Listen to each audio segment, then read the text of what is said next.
നമസ്കാരം. ഏവർക്കും എല്ലാ ദിവസവും വൈകുന്നേരം 6 മണിക്കുള്ള പോസ്റ്റ് മാർക്കറ്റ് റിപ്പോർട്ടിലേക്ക് സ്വാഗതം. ആദ്യമായി തന്നെ ഇന്ന് ഗുജറാത്തിലെ അഹമ്മദാബാദിൽ ഫ്ലൈറ്റ് ആക്സിഡന്റ് മൂലം മരണമടഞ്ഞ എല്ലാവർക്കും ആദരാഞ്ജലികൾ നേരുന്നു. അതുപോലെ തന്നെ അപകടത്തിൽപ്പെട്ടവരൊക്കെ എത്രയും പെട്ടെന്ന് റിക്കവർ ആയിട്ട് വരട്ടെ എന്ന് നമുക്ക് ആശംസിക്കുകയും പ്രാർത്ഥിക്കുകയും ചെയ്യാം. ഇന്നത്തെ ഫ്ലൈറ്റ് അപകടം മൂലം തന്നെ ഇൻഡിഗോയും സ്പൈസ് ജെറ്റിലൊക്കെ 3% ഇടിവ് രേഖപ്പെടുത്തുകയുണ്ടായി. ഇന്ന് അങ്ങനെ നമ്മുടെ മാർക്കറ്റ് സെൻസെക്സും നിഫ്റ്റിയും ബാങ്ക് നിഫ്റ്റിയും എല്ലാം തന്നെ ഇന്ന് നഷ്ടത്തിൽ വ്യാപാരം അവസാനിപ്പിക്കുകയുണ്ടായി. നിഫ്റ്റി 6 ദിവസത്തെ നേട്ടത്തിന് ശേഷമാണ് ഇന്ന് നഷ്ടത്തിൽ വ്യാപാരം അവസാനിപ്പിക്കുന്നത്. ഇന്ന് എല്ലാ സെക്ടോറിയൽ ഇൻഡസ്ട്രീസും നഷ്ടത്തിലാണ് വ്യാപാരം അവസാനിപ്പിച്ചത്. Consumer durables, FMCG, metal, IT, power, oil and gas, reality ഒക്കെ 1 മുതൽ 2% ഇടിവ് നേരിട്ടപ്പോൾ തത്സമയം മിഡ് ക്യാപ്പ് 1.4%, സ്മോൾ ക്യാപ്പ് 1.3% ഇടിവ് നേരിടുകയുണ്ടായി. ഇന്ന് നിഫ്റ്റിയിൽ ഏറ്റവും കൂടുതൽ നഷ്ടം രേഖപ്പെടുത്തിയ സ്റ്റോക്കുകൾ Tata Motors, Shriram Finance, Trent, Titan company, Coal India തുടങ്ങിയവയാണ്. തത്സമയം ഇന്ന് നേട്ടം കൈവരിച്ച സ്റ്റോക്കുകൾ Apollo Hospitals, doctor Reddy's lab, Bajaj Finserv, Asian Paints, Tech Mahindra തുടങ്ങിയ സ്റ്റോക്കുകളാണ്. ഇന്ന് ഇന്ത്യ വിക്സിലും ഉയർച്ച കാണുവാനായിട്ട് സാധിച്ചു. 2.49% ഉയർന്ന് 14.0 എന്ന നിലയിൽ. ഇന്ന് നമ്മുടെ മാർക്കറ്റിലുണ്ടായ ഇടിവിന് പ്രധാനമായും കാരണമായത് 6 കാരണങ്ങളാണ്. ഏറ്റവും ആദ്യത്തേത് നമ്മൾ രാവിലെ പ്രീ മാർക്കറ്റ് റിപ്പോർട്ടിൽ മെൻഷൻ ചെയ്തായിരുന്നു. US പ്രസിഡന്റ് ഡൊണാൾഡ് ട്രംപിന്റെ പുതിയ താരിഫ് ത്രെഡ്, അതായത് ഏകപക്ഷീയമായിട്ട് 2 ആഴ്ചക്കുള്ളില് പുതിയ താരിഫ് ഹൈക്കുകളൊക്കെ അടിച്ചേൽപ്പിക്കുമെന്നുള്ളത് മുൻപ് അറിയിച്ചിരുന്നത് ജൂലൈ 9 ഡെഡ് ലൈൻ നൽകിയിരുന്നത്.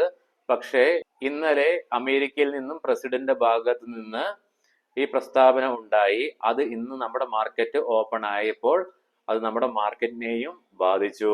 രണ്ടാമത്തെ കാരണം മിഡിൽ ഈസ്റ്റിലുള്ള ടെൻഷൻസ് വർദ്ധിക്കുന്നതാണ്. ഇസ്രായേലും ഇറാനും തമ്മിലുള്ള പ്രശ്നങ്ങൾ മൂർച്ചയേറിക്കൊണ്ടിരിക്കുന്നു. ഇതും ഇന്നത്തെ മാർക്കറ്റിന്റെ ഫോളില് ഒരു പ്രധാന പങ്ക് വഹിച്ചു. മൂന്നാമതായിട്ട് FIIസിന്റെ സെല്ലിംഗ് ആണ്. ഇന്നലെയും വിദേശ ധനകാര്യ സ്ഥാപനങ്ങൾ നമ്മുടെ മാർക്കറ്റിൽ സെല്ലാണ് നടത്തിയത്. സോ നമ്മുടെ ആഭ്യന്തര ധനകാര്യ സ്ഥാപനങ്ങൾ എത്രയൊക്കെ സപ്പോർട്ട് ചെയ്യുവാൻ ശ്രമിച്ചാലും കഴിഞ്ഞ ദിവസം നമ്മൾ ന്യൂസിൽ മെൻഷൻ ചെയ്യുകയുണ്ടായി, ഈ 2025 വർഷത്തില് ഏകദേശം 3 ലക്ഷം കോടി രൂപയ്ക്കാണ് ആഭ്യന്തര ധനകാര്യ സ്ഥാപനങ്ങൾ ബൈ നമ്മുടെ മാർക്കറ്റിൽ നടത്തുന്നത്. അതുകൊണ്ട് തന്നെയാണ് ഒരു പരിധി വരെ നമ്മുടെ മാർക്കറ്റ് ഇങ്ങനെ സസ്റ്റെയിൻ ചെയ്ത് നിൽക്കുന്നതും. നാലാമതായി വന്നത് വീക്കായ ഗ്ലോബൽ ക്യൂസ് തന്നെയാണ്. കാരണം ഇന്നലെ അമേരിക്കൻ പ്രസിഡന്റിന്റെ ഭാഗത്തു നിന്നുണ്ടായ പ്രശ്നങ്ങളും മിഡിൽ ഈസ്റ്റ് ടെൻഷൻസും എല്ലാം യൂറോപ്യൻ മാർക്കറ്റ്സിനെയും US മാർക്കറ്റിനെയും ബാക്കിയുള്ള ഏഷ്യൻ മാർക്കറ്റ്സിനെയൊക്കെ ബാധിച്ചിട്ടുണ്ട്. ഇതെല്ലാം നമ്മുടെ മാർക്കറ്റിനെയും സ്വാഭാവികമായിട്ട് ബാധിക്കാൻ കാരണമായി. അഞ്ചാമതായി ക്രൂഡ് ഓയിലിന്റെയും ബ്രെന്റ് ക്രൂഡിന്റെയൊക്കെ പ്രൈസ് ഉയരുകയാണ് ക്രമാതീതമായിട്ട് മിഡിൽ ഈസ്റ്റ് ടെൻഷൻസിനെ തുടർന്ന്. ഇതും മാർക്കറ്റിനെ കാര്യമായിട്ട് തന്നെ ബാധിക്കുന്നുണ്ട്. കാരണം ഇൻഫ്ലേഷൻ വർദ്ധിക്കുമോ എന്നുള്ള ഭയവും ഇതിന് കാരണമായി. ക്രൂഡ് ഓയിൽ പ്രൈസസ് ഇൻക്രീസ് ചെയ്യുന്നതിന്റെ ഭാഗമായിട്ട് തന്നെ ഇന്ന് ഭാരത് പെട്രോളിയത്തിന്റെയും ഹിന്ദുസ്ഥാൻ പെട്രോളിയത്തിന്റെയൊക്കെ സ്റ്റോക്കിൽ ഇടിവ് രേഖപ്പെടുത്തുന്നതായിട്ട് കാണുവാൻ സാധിച്ചിട്ടുണ്ട്. ആറാമതായിട്ട് നമ്മുടെ ഇന്ത്യ വിക്സിലുണ്ടായ ഉയർച്ച തന്നെയാണ്. ഇന്ത്യ വിക്സ് ഇന്നലെ 14 താഴെ പോയിരുന്നു. പക്ഷെ ഇന്ന് ഇന്ത്യ വിക്സിൽ ഒരു ഉയർച്ച, പെട്ടെന്ന് ഒരു സ്പൈക്ക് ഉണ്ടായി. ഈ കാരണങ്ങൾ കൊണ്ടൊക്കെ തന്നെ ഇനി വരും ദിനങ്ങളിലും ഇന്ത്യ വിക്സ് ഉയരുകയാണെങ്കിൽ മാർക്കറ്റിൽ ഉയർച്ച താഴ്ചകൾ അതിഭീകരമായിരിക്കും. അതേസമയം വിക്സിൽ വലിയൊരു ചാഞ്ചാട്ടം വന്നില്ലെങ്കിൽ അത് മാർക്കറ്റിനെ ഗുണകരമായിട്ട് തന്നെ സ്വാധീനിക്കാം. ഇനി നമുക്ക് നാളത്തെ മാർക്കറ്റിൽ കണ്ടു തന്നെ അറിയണം. അതായത് ഇന്ന് പ്രതിഫലിച്ച ഈ കാര്യങ്ങളൊക്കെ നാളെ മാർക്കറ്റ് തുറന്നു വരുമ്പോൾ അമേരിക്കൻ മാർക്കറ്റിന്റെ, യൂറോപ്യൻ മാർക്കറ്റിന്റെ ഒക്കെ ഇന്ന് രാത്രിയിലുള്ള പെർഫോമൻസ് പോലെ ഇരിക്കും നാളത്തെ നമ്മുടെ മാർക്കറ്റിന്റെ പെർഫോമൻസ്.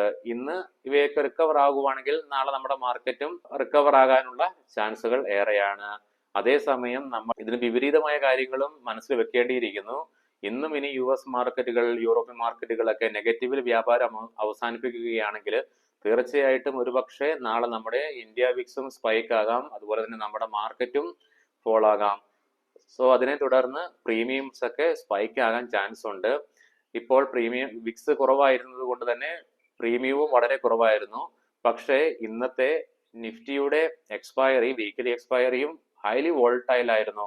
എസ്പെഷ്യലി കോൾ സൈഡിലേക്കുള്ള പ്രീമിയംസിലൊക്കെ ഉച്ചയ്ക്ക് ഏകദേശം 1 മണിക്ക് ശേഷം ഹ്യൂജ് സ്പൈക്കാണ് കാണുവാനായിട്ട് സാധിച്ചിരുന്നത്. അതുപോലെ അടുത്ത ആഴ്ചത്തേക്കുള്ള വീക്കിലി എക്സ്പയറിലുള്ള സ്ട്രൈക്കുകളിലും ഉച്ചയ്ക്ക് ശേഷം പ്രീമിയംസ് സ്പൈക്കായി. എന്നാൽ 3 മണിക്ക് ശേഷം അതൊക്കെ കൂൾ ഡൗൺ ആയി ഉച്ചയ്ക്ക് മുന്നേ ഉണ്ടായിരുന്ന പ്രൈസ് റേഞ്ചിലേക്കൊക്കെ എത്തിച്ചേരുന്നതായിട്ട് കാണുവാനായിട്ട് സാധിച്ചിട്ടുണ്ട്. എന്തായാലും നമ്മൾ വെയിറ്റ് ചെയ്ത് ഇതൊക്കെ അറിയേണ്ടിയിരിക്കുന്നു.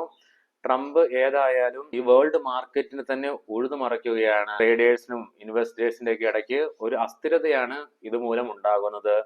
ഇത് ഇനി എത്ര കാലം നീണ്ടു നിൽക്കുമെന്ന് അറിയത്തില്ല. ഇതൊക്കെ മാർക്കറ്റിനെ വളരെ മോശമായിട്ട് തന്നെ ബാധിക്കുന്നുണ്ട്. ഇന്ന് ഡിഫൻസ് സ്റ്റോക്കുകളിലും ഫോൾ ആണ് കണ്ടത്. ലാസ്റ്റ് 5 ദിവസത്തെ ട്രേഡിംഗ് സെക്ഷനിൽ 4 സെക്ഷനിലും ഫോൾ ആണ് ഡിഫൻസ് സെക്ടറിൽ കാണുവാനായിട്ട് സാധിച്ചത്. തീർച്ചയായിട്ടും ഇത് പ്രോഫിറ്റ് ബുക്കിങ്ങിന്റെ ഭാഗമായിട്ട് തന്നെയാണ്. നമ്മൾ കണ്ടു ഡിഫൻസ് സെക്ടറിലുള്ള പല സ്റ്റോക്കുകളും ഈ 2 മാസം കൊണ്ട് ഏകദേശം 50% മുകളിലേക്കൊക്കെ പോയിരുന്നു. ഇനി നമുക്ക് ഇന്നത്തെ പ്രധാനപ്പെട്ട സ്റ്റോക്കിംഗ് ന്യൂസിലേക്ക് കിടക്കാം. മുൻകൂട്ടി പറയട്ടെ, ഇതൊരു ബൈ ഓർ സെൽ റെക്കമെൻഡേഷൻ അല്ല. ശക്തി പമ്പ് കമ്പനിക്ക് 114 കോടി രൂപയുടെ പുതിയ ഒരു work order Maharashtra energy department ഏജൻസിയുടെ ഭാഗത്തു നിന്ന് ലഭിക്കുകയുണ്ടായി.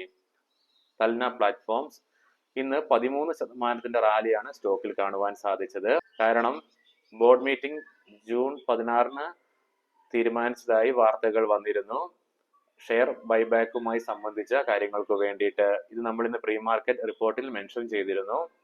പേടിഎം കമ്പനിയുടെ ഷെയർ ഇന്ന് 10% ഇടിവ് രേഖപ്പെടുത്തുകയുണ്ടായി.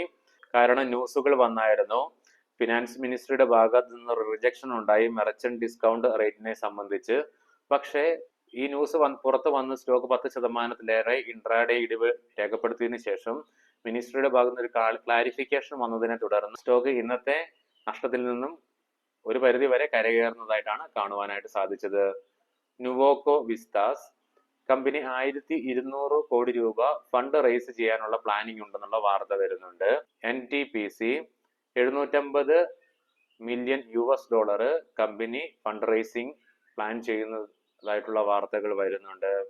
HG ഇൻഫ്ര എഞ്ചിനീയറിംഗ് കമ്പനിക്ക് പുതിയ ഒരു പ്രോജക്റ്റ് ഒഡീഷയിൽ ലഭിച്ചതായിട്ടുള്ള ന്യൂസുകൾ വരുന്നുണ്ട്.